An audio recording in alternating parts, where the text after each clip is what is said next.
اس میں بھی اگر زیادہ بڈر آئیں تو اس کی بھی پراپر آکشن اور اس کی بھی بڈنگ ہونی چاہیے اور اس کو بھی اوپن طریقے سے ہونا چاہیے. اچھا ایک اس پر ضرور کمنٹ فرمائیے گا. یہ اس میں کہا گیا کہ خاص طور پر یہ جو 850 کا یہ جو اسپیکٹرم ہے اس کے لیے بالکل نیو انٹرنٹس چاہیے, یعنی جو کمپنیاں آلریڈی یہاں پر موجود ہیں جو پچھلے کئی سالوں سے سروس بھی پرووائڈ کر رہی ہیں, بڑی انہوں نے انویسٹمنٹ بھی کی ہے, ان کو اس کا کوئی حق نہیں کہ وہ اس کے لیے اس کو کوالیفائی اس کے لیے کر سکیں. ایگزیکٹلی سمجھ صاحب, یہ بھی ایک سمجھتا ہوں یہ بھی کوئی اچھا قدم نہیں ہے جو حکومت نے اس لیے اٹھایا ہے. انہوں نے کمپارٹمنٹلائز کر دیا ہے, یعنی 2100 کے 3 چنکس ہیں, 1800 کے 2 ہیں. 1800 کے لیے وہ کوالیفائی کرے گا جو 2100 میں ون کرے گا, یعنی اور جو 850 ہے اس کو انہوں نے بالکل نیو انٹرنٹ کے لیے الگ کر دی ہے. اگر 6 بلاکس تھے ٹوٹل تو یہ 6 بلاکس اوپن بڈنگ کے لیے ہر آپریٹر کے پاس ایکول رائٹ ہونا چاہیے تھا. اور ظاہر ہے کہ جو آپریٹر پہلے سے مارکیٹ میں موجود ہیں, اس وقت 5 آپریٹرز جو ہیں مارکیٹ میں موجود ہیں, ان کا پہلا رائٹ ہے کیونکہ انہوں نے اس ملک میں ہیوج انویسٹمنٹس کی ہوئی ہے اور تقریباً ہر آپریٹر نے میں سمجھتا ہوں $1 ارب سے زیادہ کی انویسٹمنٹ کی ہوئی ہے. اور پھر ان کی جو پرفارمنس ہے اس کی بنیاد پر یہ بھی اندازہ ہے کہ یہ کیا انہوں نے سروس دی ہے, اور اگر ان کی آلریڈی اتنی انویسٹمنٹ ہے تو وہ یہاں پر یقیناً رہیں گے. ایگزیکٹلی تو اس کو جو بلاکس تھے ان میں ایگزسٹنگ آپریٹرز کو اور نئے آپریٹرز کو ایکول اپرچونٹی, اگر ایگزسٹنگ آپریٹر کو پریفرنس نہیں دینی تھی تو ان کو ایکول اپرچونٹی تو ضرور دینی چاہیے تھی تاکہ وہ ان میں سے کسی بھی چنک کے لیے بڈ کر سکیں. اور پھر ساتھ ساتھ انہوں نے ایک اور اس پہ جو قدغن لگائی ہے وہ یہ ہے کہ یہ جو اسپیکٹرم ہے صرف 3G کے لیے یوز ہوگا اور صرف براڈ بینڈ سروس کے لیے یوز ہوگا, یعنی جو ایگزسٹنگ آپریٹرز ہیں وہ اس اسپیکٹرم کو اپنی جو ایگزسٹنگ 2G کی سروس ہے اس کو امپروو کرنے کے لیے استعمال نہیں کر سکیں گے. تو یہ بھی کوئی اچھی کنڈیشن نہیں ہے, اس کو اوپن ہونا چاہیے کیونکہ حکومت تو یہ کہتی ہے کہ ہم نے ٹیکنالوجی نیوٹرل لائسنس دے رہے ہیں جو کہ ساری دنیا میں ہوتا ہے. تو ٹیکنالوجی نیوٹرل لائسنس میں آپ ایک طرف آپریٹر کو ریسٹرکٹ کر رہے ہیں کہ آپ یہ جو 3G کا اسپیکٹرم ہے اس کو صرف 3G کے لیے استعمال کریں گے. اس کو جو دیہی علاقے ہیں ان میں اس کو 2G کے لیے بھی اگر آپریٹر کے پاس کنجیشن ہے, اس کے پاس اسپیکٹرم کم ہے, تو وہ ایگزسٹنگ سروس کے لیے بھی استعمال کرے تاکہ اس ملک میں 2G کی جو کوالٹی کی سروس ہے وہ بھی بہتر ہو, 3G بھی بہتر ہو. ساتھ ساتھ اس میں جو فونز کے جس طرح اسمارٹ فونز ہیں, اس وقت ٹوٹل مارکیٹ میں جو اسمارٹ فونز کی تعداد ہے وہ 3% سے زیادہ نہیں ہے. تو آپ اس طرح اس 3G اسپیکٹرم کو صرف محدود کر دیں گے 3% لوگوں تک, اور وہ بھی جو 50,000 کا 60,000 کا ایک فون خرید سکتے ہیں اور ایک اسمارٹ فون خرید کے اور اس کے اوپر یہ سروس استعمال کر سکتے ہیں. اچھا ایک اور, کیونکہ ظاہر ہے اگر کوئی آئے گا یہاں پر تو اس کو وہ تبھی آئے گا اگر اس کی یہاں کی انوائرمنٹ پر ٹرسٹ کرے گا, بلیو کرے گا. ایک میں یہ دیکھ رہا تھا یہ یونیورسل سروسز فنڈ ہے, اس میں کوئی 60-65 ارب روپے تھے, وہ اب حکومت نے اس کو دوسرے کنسالیڈیٹڈ فنڈ میں ڈال کے تو وہ جو ڈیٹ سے سرکولر اس میں استعمال کر لیا ہے. تو یہ تو جو آنے والی کمپنیاں ہیں وہ ان کا اعتماد تو بڑا اس سے یہ تو میں سمجھتا ہوں حکومت نے ایک جو اس کو کہتے ہیں نا کہ کھلے عام ایک انہوں نے ایک جو ایگزسٹنگ آپریٹرز تھے, انویسٹرز تھے, ان کے اعتماد کو بری طرح مجروح کیا ہے. یعنی لائسنس کنڈیشن میں لکھا ہوا ہے, ٹیلی کام ایکٹ میں لکھا ہوا ہے کہ ہر آپریٹر اپنے ریونیو سے 1.5% یونیورسل سروسز فنڈ میں اور 0.5% ICT R&D فنڈ میں, ریسرچ اینڈ ڈیولپمنٹ فنڈ میں کنٹریبیوٹ کرتے ہیں. اور ان دونوں فنڈز کا ایک خاص مقصد ہے. فیڈرل جو حکومت ہے وہ ایک ٹرسٹی ہے اور ان دونوں آرگنائزیشنوں کے ایک بورڈ آف ٹرسٹیز ہیں.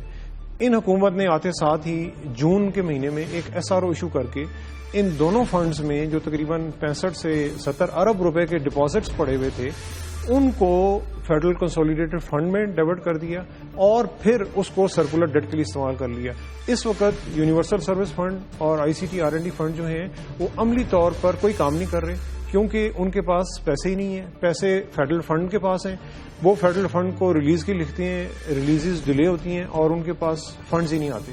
تو حکومت نے انویسٹرز کا جو اعتماد تھا اس کو بڑی سخت ٹھیس پہنچائی ہے.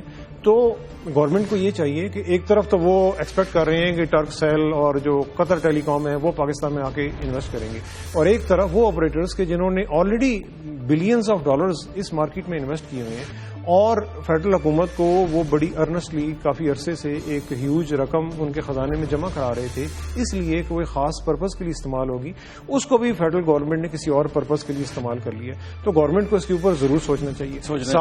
ساتھ ٹیکسیشن کا ایشو ہے. ٹیلی کام سیکٹر کے اوپر اس وقت 40% ٹیکس ہے. یعنی اگر ایک غریب آدمی ایک 100 روپے کا ایک کارڈ خریدتا ہے، پری پیڈ کا کارڈ، تو 40 روپے اس پہ سے کٹ جاتے ہیں. اور دیکھیے سمیع صاحب، ظلم کتنا ہے کہ اس میں سے 10 روپے جو ہیں وہ ایڈوانس انکم ٹیکس کے نام پہ کٹتے ہیں.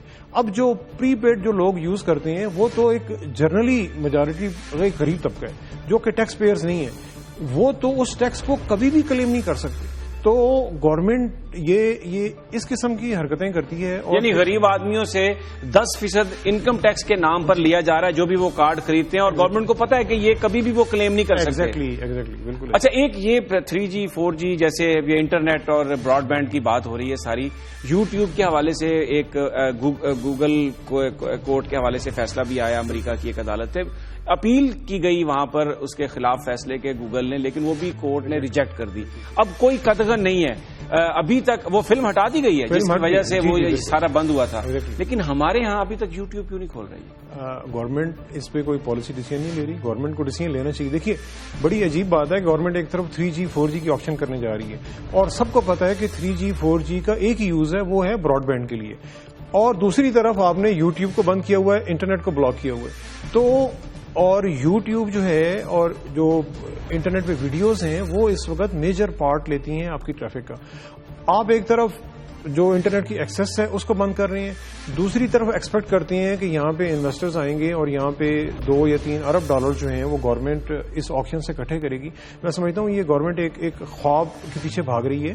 تو ان کو اپنی پالیسیز کو صحیح کرنا چاہیے، یوٹیوب کو اوپن کرنا چاہیے، انٹرنیٹ کی جو ایکسیس بلاک ہو رہی ہے جو کہ گریٹ ٹریفک کے نام پہ، اس کو اوپن کرنا چاہیے تاکہ لوگوں کے پاس کانٹینٹ ہو، تاکہ لوگ کانٹینٹ دیکھنے کے لیے تو 3G اور 4G کی سروسز لیں گے. بہت بہت شکریہ جناب وحاج سراج صاحب، جو کہہ رہے تھے کہ حکومت کو یہ چاہیے کہ جو انویسٹر ہے اس کے جو مجروح ہوا اعتماد ہے اس کو بحال کرے، اور USF فنڈ سے جو 65 ارب روپے سے زائد رقم نکالی گئی ہے وہ اس اعتماد کو مزید مجروح کرے گی. لیکن اس وقت جو خبریں آ رہی ہیں اس کے مطابق جو 850 میگا ہرٹز کا اسپیکٹرم ہے اس کے لیے حکومت نے ابہام رکھا ہے، اور اس کی سیل کس کو ہوگی اس کا فیصلہ اسحاق ڈار صاحب کریں گے، کیونکہ جو کمیٹی بنائی گئی ہے اس کی سربراہی وہ کر رہے ہیں. بہت سارے لوگ یہ سمجھ رہے ہیں کہ یہ ارینجمنٹ شاید اس لیے کیا گیا ہے کہ کسی پیارے کو نوازا جائے گا اور اپنی جو پسندیدہ کمپنی ہے اس کو یہ 850 میگا ہرٹز کا اسپیکٹرم الاٹ کیا جائے گا.